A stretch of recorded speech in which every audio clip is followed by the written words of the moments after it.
Yeah, I was getting worried along with you. I mean, we've rarely seen over the past year, almost 2 years, points in which this bright green line has gone down. And when it does, it usually takes the prices with it pretty quickly. But this was the turning point about 3 weeks ago where things quickly started to recover, and only a matter of time, especially right here, when we bottomed out on March 9th. Hey everybody, welcome into the Thinking Crypto podcast. I'm your host, Tony Edward, and joining me is Brian from Santiment. And as you all know, we are going to break down the metrics around Bitcoin, Ethereum, Solana, and XRP, and what's happening in the markets, guys. We're going to look at the data. Brian, it's great to see you. Good to see you, Tony. It's looking a lot better now compared to about a week and a half ago when things were pretty grim. But we've had a nice rebound crypto-wide, and I'm excited to talk some numbers. So, Brian, isn't it funny? You know, we've been on this theme of going against the herd, right? The herd, the market does the opposite of the herd. And we saw a lot of people were bearish, right? Down in the dumps, depressed. And all of a sudden, the market is having a rally. Now, this could be just a relief rally, but again, the market doing the opposite of the herd and the sentiment, which we've been tracking. Exactly right. Yeah, we saw 1.5 to 2 weeks ago, we were seeing some of the most bearish signs from the crowd that we've seen in some time, even though the metrics on chain were looking fine for most assets. It was just a matter of kind of waiting out this retrace that had been going on since the Trump inauguration back in mid-January. So now that we've seen a bit of a recovery, the question is, have we swung the other direction? And is there now a bunch of euphoria and people talking about, going all in once again? Absolutely. So let's start with Bitcoin, as we usually do, and start looking at the sentiment around Bitcoin and what people are saying. And this way we can use that as a measuring stick to get an idea how the crowd's feeling, and we'll look at whale activity and things like that. Totally. Okay, so looking at the price action really quick, we do see that, we have this new Trump meme coin that's kind of dwarfing the axis, but you can see all these tiny little green spots that are indicating that everything else is, or most everything else is up money over the past week. Bitcoin up about 7.5%, Ethereum up 10%. We've talked in previous episodes, Tony, about how Ethereum was one of the biggest underperformers of the past year or so, and people were really starting to write it off and calling it overrated, and Vitalik doesn't know what he's doing, all sorts of narratives going around, but Ethereum's made a nice recovery. And in general, we've seen a nice rebound among most large cap, mid cap assets. The overall market cap is pretty even, only up about 0.1%, but we do see trader volume overall up about 9%. And if we move over to Bitcoin specifically, we aren't seeing anything special going on utility wise. Transaction volume is actually kind of declining over the past month. Active addresses, circulation, even those are down a tiny bit here. But what I do think is important is that we look at the average returns right now, because this is reflective of what your peers are doing and how they're performing right now, to give us an idea of what an actual buy low versus a sell high opportunity looks like right now. And obviously the big buy low spot was about 2 weeks ago, March 10th. We were hitting that 78K level for a second time. And during this spot, we saw that the average returns for wallets active over the past 30 days was down about 7%, 13%, and long-term wallets were down about 7%. So when you see both the short and long-term well below zero, that's generally a great buy time, and this was a perfect signal. Now, we've run things back up where both the short and long-term wallets on average are in the positive again. Not by much, not in a scary zone whatsoever, but wallets in the past 30 days are up about 3.5%. Past year, they're up about 4.5%. We've seen several times where they've both gotten way into double digits, and we aren't even close to that right now. So consider us kind of in a neutral territory right now, meaning you'd be buying or adding onto your position right now at a pretty neutral spot compared to the entire history of Bitcoin existing. Interesting. So I know seasonality wise with the stock market and crypto, April, May, June are usually good months, and then you have the summer lull. Sell in May and go away is usually the saying, right?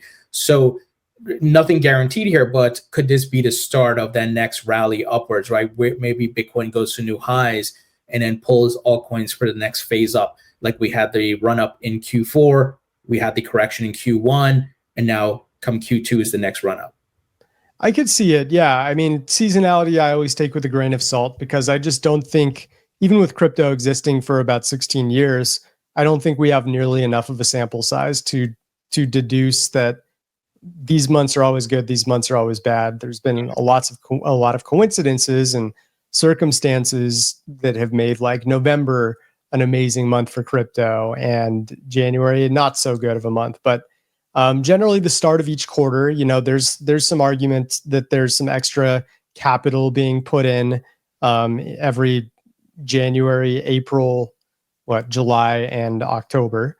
And that can have positive impacts on prices. And we're about 6 days away from April 1st hitting, and that means we have new whales and large capital investors injecting some money, shuffling their money around, things like that. So I could see it for sure.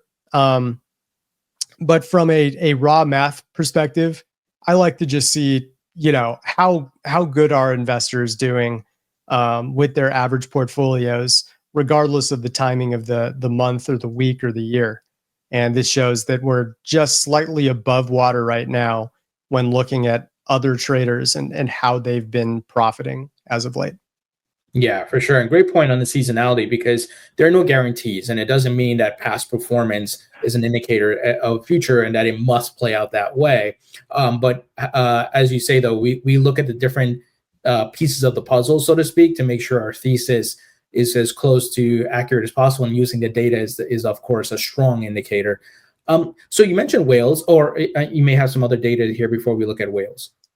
Yeah, well, I just wanted to mention funding rate actually looks pretty healthy right now. There's, especially on Binance, there's a healthy amount of shorting that are being sprinkled in here as the funding rate data comes out. Ever since March hit, we were getting quite a bit of bias toward people trying to profit off of Bitcoin dropping in value. And that usually is a good thing if you're bullish, because whatever direction traders are tending to skew, exchanges are constantly looking to find ways to liquidate those biases. So when we're super long, like we were back here in mid-January as Trump was getting inaugurated, those longs got liquidated and sent prices way down, and it just continued down with the momentum and large capital investors taking some profit. And then we got here in the first week of March, and suddenly there's a bunch of shorts getting liquidated. It temporarily sent prices up, and we've kind of ranged ever since. And we were correlated with the S&P 500, which I'll get to later in the call. So right now, yeah, we're seeing a little bit of shorting right there. And that's a good sign, because we kind of bounced right off of that red bar and have been going up a little bit ever since, back up above 88K for the first time in about a little over 2 weeks. And then I know usually it gets to a point when the shorts build up or the longs build up, right? There's usually a reversal, a liquidation, right? It's funny. Exactly. Works. And it's so good to like look at this data so you can see, oh, wow, there's a buildup of a ton of shorts. Maybe there's a short squeeze coming up if other factors align. And likewise, if there's a lot of longs, what might be coming, as we saw kind of like in January, right? In February, a lot of longs liquidated. That's exactly right. So with shorts being sprinkled in, we're hoping that they continue to contribute to the positive price momentum we've been seeing. Now, on the whale side of things, we're seeing plenty of whale transactions still going on. There has been a decline since the end of February, but we do see this uptick that just happened a couple days ago. And this appeared to be accumulation. And if we take a look at this chart, which we've gone over in most of our shows, Tony, we do see that the bright green line here is moving up. This is representing the amount of Bitcoin held by wallets with at least 10 BTC in them. So ever since this little profit take that we saw from mid-February to about early March, they've actually accumulated pretty well, adding about 11,211 BTC over the past 3 weeks. Meanwhile, some people say, especially when you look at wallets that hold over 10,000 Bitcoin, which is a pretty unfathomable number, those are mostly held by exchanges. And we've seen that the wallets specifically holding between 10 to 10,000, which is excluding some of those huge exchange wallets in this bright green line, even this dark green line is starting to rise again, representing the 10 to 10K wallets. And right when we started to really get momentum and go into the high 80Ks, it was boosted by the fact that these middle tier 10 to 10K wallets were really starting to accumulate once again, and they're holding the most they have in about 3 weeks.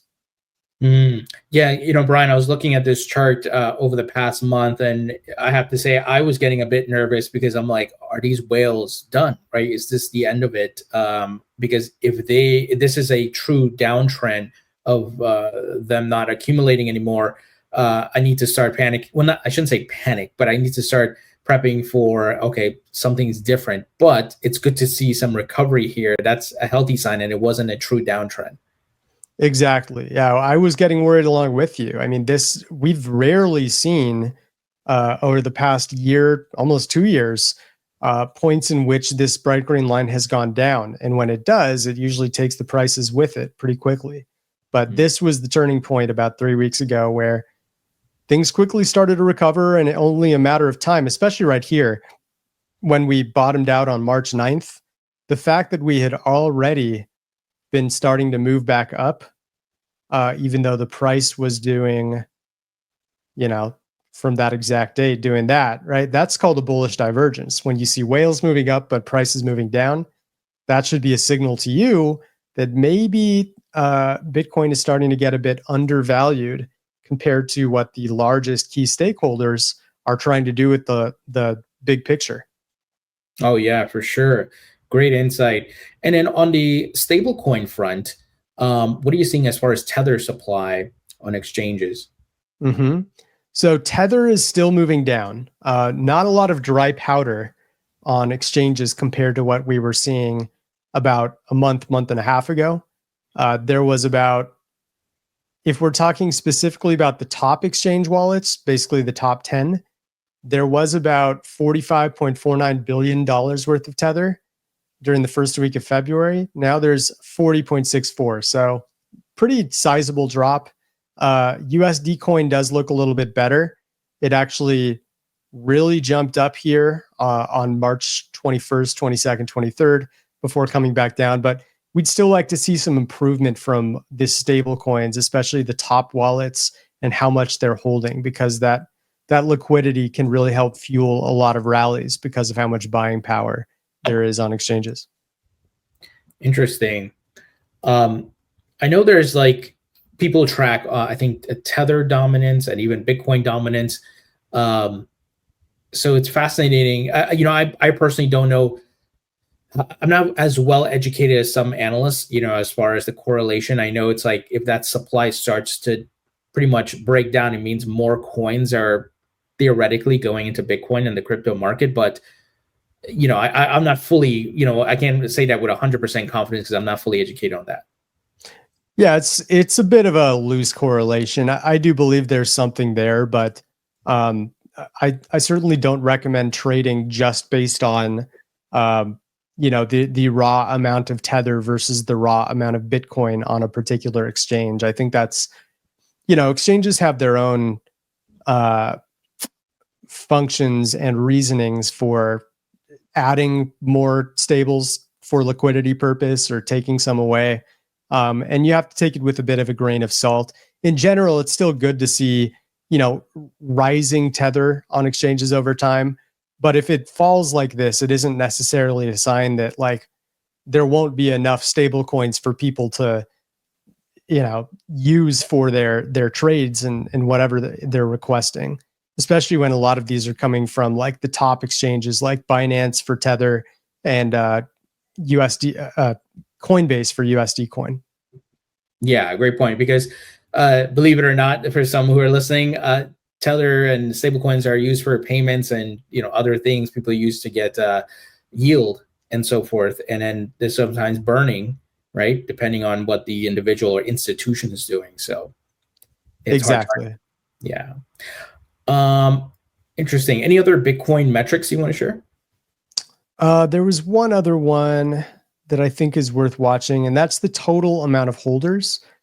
We do see that retail traders since February 18th, roughly 5 weeks ago, they have gone up by about 374,000 non-empty wallets. So they're, even despite all of this volatility that's happened in the past 5 weeks, the overall network appears to be growing, which is overall a pretty good sign. It does indicate there isn't a ton of fear. I'd love to see if a bunch of retail traders really thinking that prices are going to go down, because that's when we typically see the biggest bull rallies. But the network does seem to be growing rather quickly, and especially a couple days ago when we were at 54.8 million non-empty wallets. If we go back in time, we're pretty much at the highest point ever in terms of non-empty wallets. You can see it really, really grew from 2019 to 24. And then there was this interesting flat line that's kind of happened ever since June of last year. So the growth is a little bit slower. And you can see during this rally, when the growth was slowing, this was from a lot of retail traders just taking profit on the way up, not thinking we'd go all the way up to 109K like we did. But now that prices have retraced, we're still seeing the network grow, but on a slower rate compared to what we saw 3 to 5 years ago. Interesting.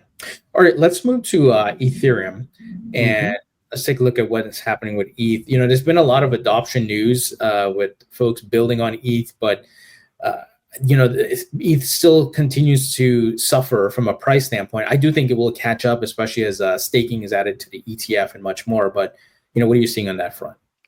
Yeah, Ethereum's had a nice week. It's up about 10% as we saw over the last week. And even though utility doesn't appear to be anything special right now, with transaction volume, active addresses, and circulation all going down, there are some good long-term signs.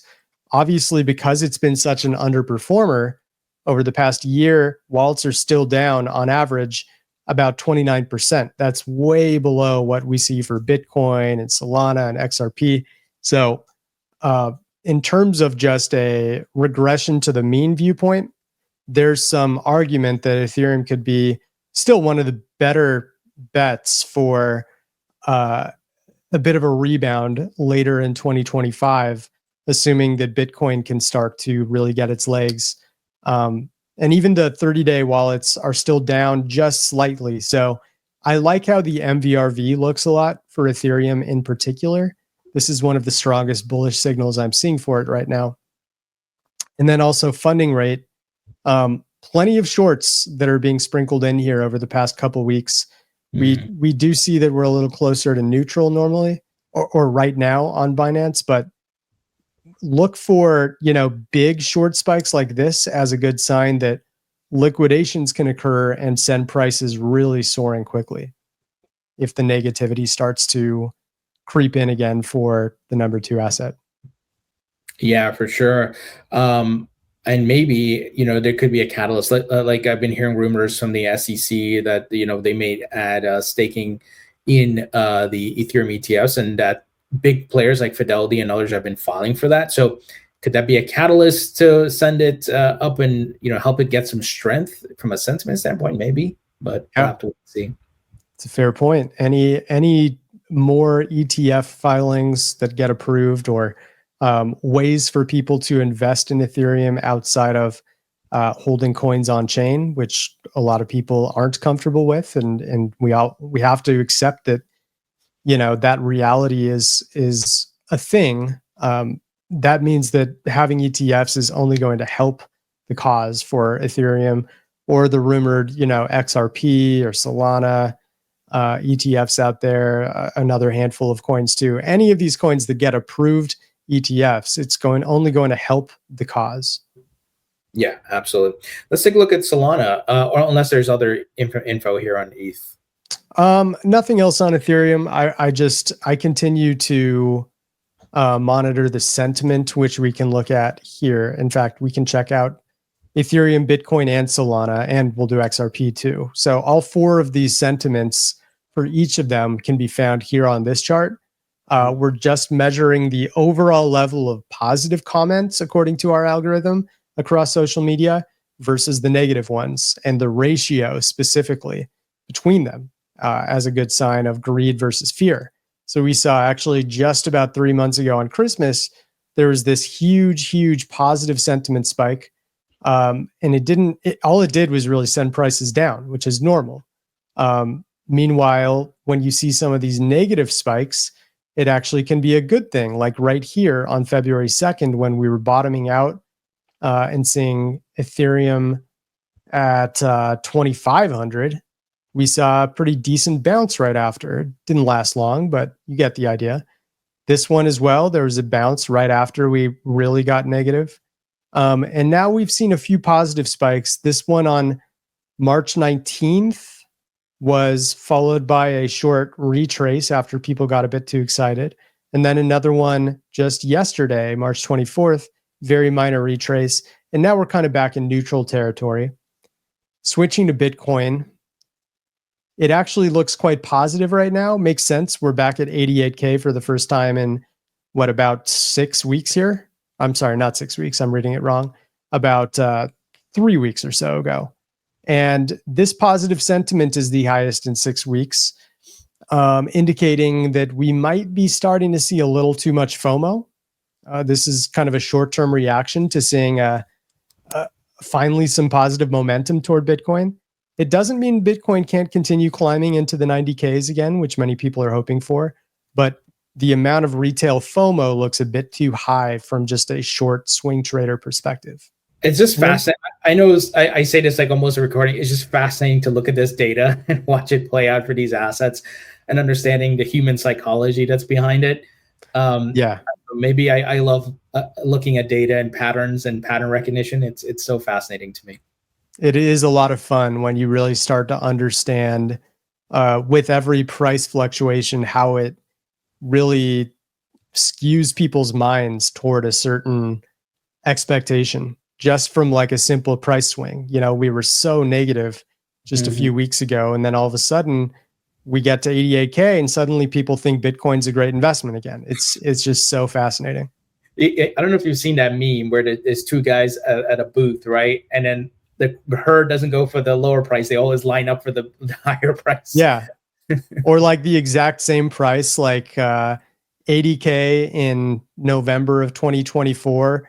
Everyone is incredibly excited and like fanning out their dollars, ready to pay whoever they need to pay.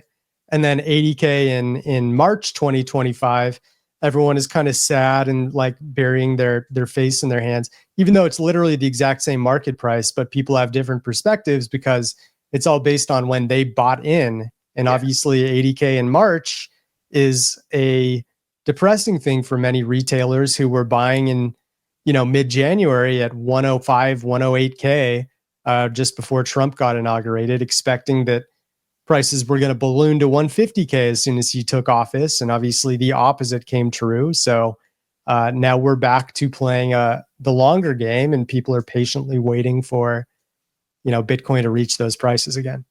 All right, let's take a look at Solana and what's happening there. There was some huge news this morning actually about BlackRock expanding their tokenized fund onto the Solana blockchain. Yep. And you can guess what happens when BlackRock gets involved with Solana and creates that positive news wave. The sentiment just soars.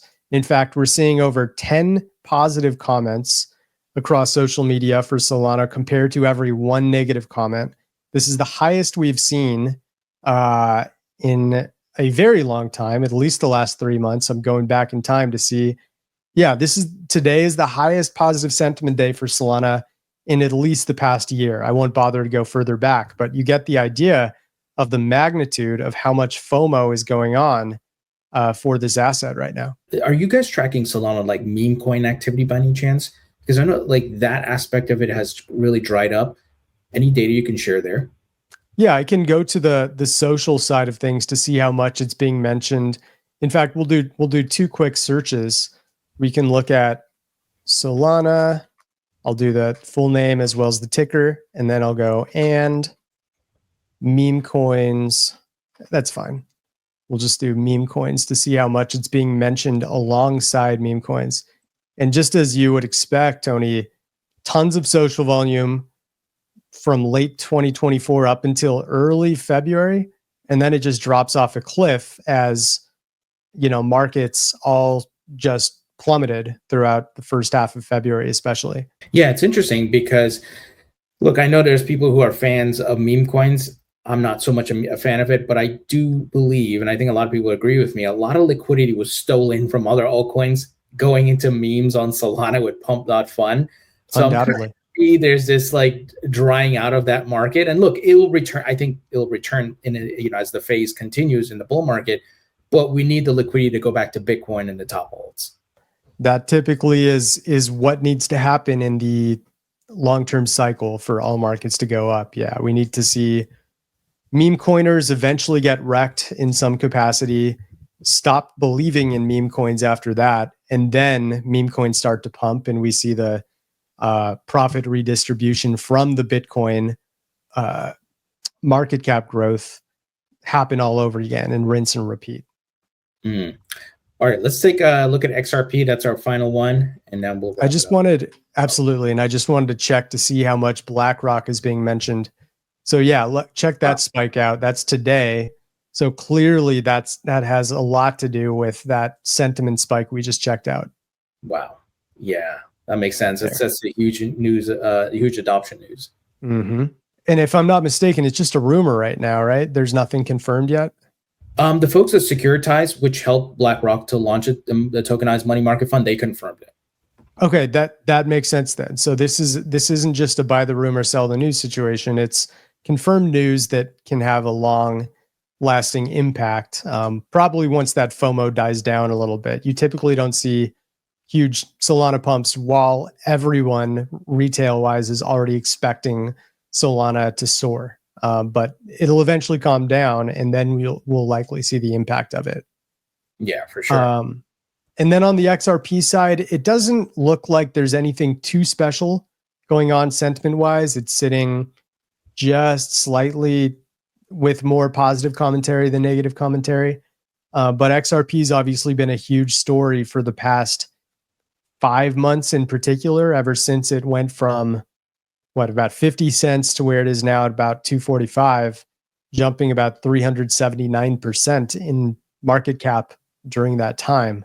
So kind of like the opposite of Ethereum, you would expect there's going to be potentially a little regression to the mean because there were already so many people profiting off of that rally. And if we look at MVRV, just like we did for Ethereum, yeah, so all this blue here was off the axis, because if you check out the top left of my screen, wallets were up an average of 115%, 120 as I drag left and right, like insanely high numbers, 134% on January 20th, before it finally started to calm down. You don't want to be in an asset when you see extremely high average profits across all the other traders that you are competing against. But now we've calmed down. The average wallets in the past 30 days are actually down about 0.6%. In the past 365 days, they're still up about 42%. I'd love to see that the MVRV drops down to like maybe below 20% for this teal line here, and the orange line maybe gets down to -5, -10%. That would indicate that you're starting to get into a really good buy territory if you're looking for an ideal point to get into XRP. Interesting. Any other data you think might be worth highlighting here? The other thing with XRP is the whales are very inactive compared to what we were seeing during these peaks in early February and right before Trump's inauguration. So right now we're only getting maybe like 120-ish wallet or transactions per day that exceed $1 million in value versus about 1,000 to 1,100 wallet transfers that are over $100,000 in value. So compare that to this spike where it was 5,878 100K plus transactions and $762 million plus transactions. So whales are inactive, but it doesn't necessarily mean they're dumping. We can actually look and see like the amount of XRP held by wallets with like at least 1 million XRP. And if we make it a different color than dark gray, there we go. Yeah, I mean they've continued to climb over time. I'll go back a little bit to like the last 5 years. And you can see the point in which they really reversed direction in December of 2022. They were holding about 41.7 billion then, and they hold 46.4 billion now. So they've really started to increase their bags. In fact, they already have been for about almost 2.5 years now. 11.1% coins, more coins held compared to December of 2022. That's a really nice looking metric for the long-term outlook of XRP. Interesting. That's definitely a good sign. Actually, as you're, we're talking about XRP, some news just broke from Ripple's chief legal officer that the SEC and Ripple, it's done. It's 100% done. The case is over. Ripple's going to pay $50 million in a fine instead of the 125. So that should probably help. I don't know. It's like we're seeing a lot of bullish news for a lot of coins today. Yeah, I was actually checking this out earlier today because it's been on and off kind of made official over the past week or two. But XRP's very complex relationship with the SEC has had a lot of price impact over the past couple of years, as you would imagine. So I can compare it directly to price. I'm just putting in XRP anytime it's mentioned with the words SEC or lawsuit. And we can go back, let's just go back to the past year. And you can see the points in which there was news about the SEC or lawsuit. This one was actually a top. I know it's hard to see with this green line, but it kind of halted XRP's rally from last August right there. This one was kind of flat. And then you can see precisely December 1st, when everyone talked about the lawsuit, that marked a top. This one in mid-January marked the top.